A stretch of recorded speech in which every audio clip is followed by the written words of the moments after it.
ರಿಥಮ್ ಕನ್ನಡಕ್ಕೆ ಸ್ವಾಗತ. ದಿನದ ಪ್ರಮುಖ ಸುದ್ದಿಗಳು. ನಿನ್ನೆ ಸಂಜೆ ಸಂಸತ್ ಭವನದ ಬಾಲಯೋಗಿ ಆಡಿಟೋರಿಯಂನಲ್ಲಿ 2002ರಲ್ಲಿ ಗುಜರಾತ್ನಲ್ಲಿ ನಡೆದ ಗೋಧ್ರಾ ಹತ್ಯಾಕಾಂಡದ ಕಥೆಯಾಧಾರಿತ ಸಿನಿಮಾ ದ ಸಾಬರಮತಿ ರಿಪೋರ್ಟ್ ಅನ್ನು ಪ್ರಧಾನಿ ನರೇಂದ್ರ ಮೋದಿ ಮತ್ತು ಕೇಂದ್ರ ಸಚಿವರಾದ ಅಮಿತ್ ಶಾ, ನಿರ್ಮಲಾ ಸೀತಾರಾಮನ್, ಅಶ್ವಿನಿ ವೈಷ್ಣವ್, ನಿತಿನ್ ಗಡ್ಕರಿ, ಜೆಪಿ ನಡ್ಡಾ ಅವರು ವೀಕ್ಷಿಸಿದ್ದಾರೆ. ಈ ವೇಳೆ ಸಿನಿಮಾದ ಕೆಲವು ದೃಶ್ಯಗಳನ್ನು ನೋಡಿ ಪ್ರಧಾನಿ ಅವರು ಭಾವುಕರಾಗಿದ್ದಾರೆ. ಬಳಿಕ ಟ್ವೀಟ್ ಮಾಡಿದ ಪ್ರಧಾನಿ, ಎನ್ಡಿಎ ಸಂಸದರ ಜೊತೆಗೆ ಸಾಬರಮತಿ ರಿಪೋರ್ಟ್ ಸಿನಿಮಾ ನೋಡಿದೆ. ಸಿನಿಮಾ ತಂಡದ ಪ್ರಯತ್ನ ಶ್ಲಾಘನೀಯ ಎಂದಿದ್ದಾರೆ. ಜಮ್ಮು ಕಾಶ್ಮೀರದ ಸುಂದರ ದಾಲ್ ಸರೋವರದಲ್ಲಿ ಏಷ್ಯಾದ ಮೊದಲ ಜಲ ಸಾರಿಗೆ ಸೇವೆ ಊಬರ್ ಶಿಖರ ಲಭ್ಯವಾಗಲಿದೆ. ಊಬರ್ ತನ್ನ ಅಪ್ಲಿಕೇಶನ್ನಲ್ಲಿ ಶಿಖರ ಬುಕಿಂಗ್ಗಳೊಂದಿಗೆ ಏಷ್ಯಾದ ಮೊದಲ ಜಲ ಸಾರಿಗೆ ಸೇವೆಯನ್ನು ಹೊರತಂದಿದೆ. ದಾಲ್ ಸರೋವರಕ್ಕೆ ಭೇಟಿ ನೀಡುವ ಪ್ರವಾಸಿಗರು ಊಬರ್ ಶಿಖರ ಜಲ ಸಾರಿಗೆ ಸೇವೆಯನ್ನು ಪಡೆಯಬಹುದು. ಇದು ಊಬರ್ ಆಪ್ ಮೂಲಕ ಪ್ರಯಾಣಿಕರಿಗೆ ಶಿಖರ ರೈಡ್ಗಳನ್ನು ಮುಂಗಡವಾಗಿ ಕಾಯ್ದಿರಿಸಲು ಅನುವು ಮಾಡಿಕೊಡುತ್ತದೆ.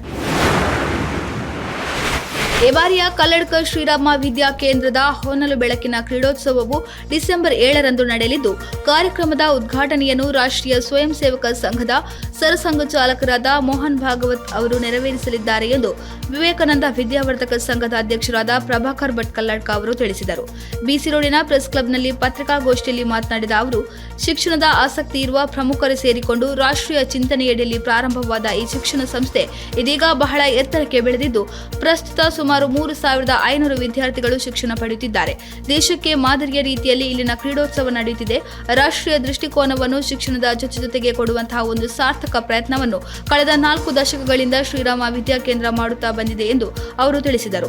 ಇನ್ನು ಕ್ರೀಡೋತ್ಸವದಲ್ಲಿ ಶಿಶು ನೃತ್ಯ, ಸಂಚಲನ, ಘೋಷ್ ಪ್ರದರ್ಶನ, ಜಡೆ ಕೋಲಾಟ, ನಿಯುದ್ಧ, ದೀಪಾರತಿ, ಯೋಗಾಸನ, ನೃತ್ಯ ಭಜನೆ, ಮಲ್ಲಕಂಬ, ತಿರುಗುವ ಮಲ್ಲಕಂಬ, ನೃತ್ಯ ವೈವಿಧ್ಯ, ಬೆಂಕಿ ಸಾಹಸ, ಚಕ್ರ ಸಮತೋಲನ, ಕಾಲ್ಚಕ್ರ, ಕೂಪಿಕ ಹೇಗೆ ಒಟ್ಟು 19 ಪ್ರದರ್ಶನಗಳು ಶಾಲಾ ಮಕ್ಕಳಿಂದ ನಡೆಯಲಿದೆ ಎಂದು ವಿವರಿಸಿದರು. ಪ್ರಯಾಗ್ರಾಜ್ನಲ್ಲಿರುವ ಮಹಾಕುಂಭ ಪ್ರದೇಶವನ್ನು ಹೊಸ ಜಿಲ್ಲೆಯಾಗಿ ಘೋಷಿಸಿದ ನಂತರ ಉತ್ತರ ಪ್ರದೇಶ ಸರ್ಕಾರವು ಕೋಟ್ಯಂತರ ಭಕ್ತರಿಗೆ ಅವಕಾಶ ಕಲ್ಪಿಸಲು ಮಹಾಕುಂಭ ಮೇಳ ಪ್ರದೇಶದ ಸೆಕ್ಟರ್ 20ರಲ್ಲಿ 2025ರ ಮಹಾಕುಂಭಕ್ಕಾಗಿ 2,000ಕ್ಕೂ ಹೆಚ್ಚು ಸ್ವಿಸ್ ಕಾಟೇಜ್ ಶೈಲಿಯ ಟೆಂಟ್ಗಳೊಂದಿಗೆ ಐಷಾರಾಮಿ ಟೆಂಟ್ ಸಿಟಿಯನ್ನು ಸ್ಥಾಪಿಸುತ್ತಿದೆ. ಅಧಿಕೃತ ಹೇಳಿಕೆ ಪ್ರಕಾರ ಈ ಯೋಜನೆಯನ್ನು ಉತ್ತರ ಪ್ರದೇಶ ರಾಜ್ಯ ಪ್ರವಾಸೋದ್ಯಮ ಅಭಿವೃದ್ಧಿ ನಿಗಮ ಲಿಮಿಟೆಡ್ 6 ಪ್ರಮುಖ ಪಾಲುದಾರರ ಸಹಯೋಗದೊಂದಿಗೆ ನಡೆಸುತ್ತಿದೆ. ಈ ಮಹತ್ವಾಕಾಂಕ್ಷೆಯ ಯೋಜನೆಯು 75 ದೇಶಗಳಿಂದ ನಿರೀಕ್ಷಿತ 45 ಕೋಟಿ ಪ್ರವಾಸಿಗರಿಗೆ ಆಶ್ರಯ ನೀಡಲಿದೆ. ಭೋಪಾಲ್ ಅನಿಲ ದುರಂತದ ಕರಾಳ ಘಟನೆ ನಡೆದು ಇಂದಿಗೆ 40 ವರ್ಷ. ಇದು ವಿಶ್ವದ ಅತ್ಯಂತ ಭೀಕರ ಕೈಗಾರಿಕಾ ಅಪಘಾತಗಳಲ್ಲಿ ಒಂದು ಎಂದು ಕರೆಯಲ್ಪಟ್ಟಿದೆ. ಈ ದಿನದ ಸ್ಮರಣಾರ್ಥ ಇಂದು ಭೋಪಾಲ್ನಲ್ಲಿ ಸರ್ವಧರ್ಮ ಪ್ರಾರ್ಥನಾ ಸಭೆ ಸೇರಿದಂತೆ ವಿವಿಧ ಕಾರ್ಯಕ್ರಮಗಳನ್ನು ಆಯೋಜಿಸಲಾಗಿದೆ.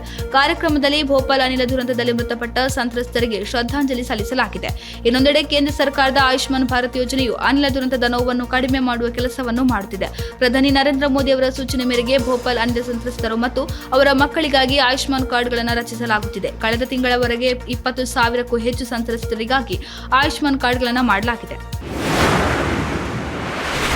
ಭಾರತದ ಬ್ಯಾಡ್ಮಿಂಟನ್ ತಾರೆ ಪಿವಿ ಸಿಂಧು ಇದೇ ಡಿಸೆಂಬರ್ 22ರಂದು ಮದುವೆಯಾಗಲಿದ್ದು, ಹೈದರಾಬಾದ್ ಮೂಲದ ಪೋಸಿಡೆಕ್ಸ್ ಟೆಕ್ನಾಲಜೀಸ್ ಎಂಬ ಖಾಸಗಿ ಕಂಪನಿಯ ಕಾರ್ಯನಿರ್ವಾಹಕ ನಿರ್ದೇಶಕರಾಗಿರುವ ವೆಂಕಟದತ್ತ ಸಾಯಿ ಎಂಬವರನ್ನು ವಿವಾಹವಾಗಲಿದ್ದಾರೆ. ಈ ಕುರಿತು ಸಿಂಧು ತಂದೆ ಪಿವಿ ರಮಣ ಮಾಹಿತಿ ನೀಡಿದ್ದು, ಡಿಸೆಂಬರ್ 20ರಿಂದ ಮದುವೆ ಶಾಸ್ತ್ರಗಳು ಪ್ರಾರಂಭವಾಗಿ ಡಿಸೆಂಬರ್ 22ರಂದು ಉದಯಪುರದಲ್ಲಿ ಮದುವೆ ನಡೆಯಲಿದೆ ಎಂದು ತಿಳಿಸಿದ್ದಾರೆ. ಇದಾಗಿತ್ತು ಈ ಹೊತ್ತಿನ ಪ್ರಮುಖ ಸುದ್ದಿಗಳು.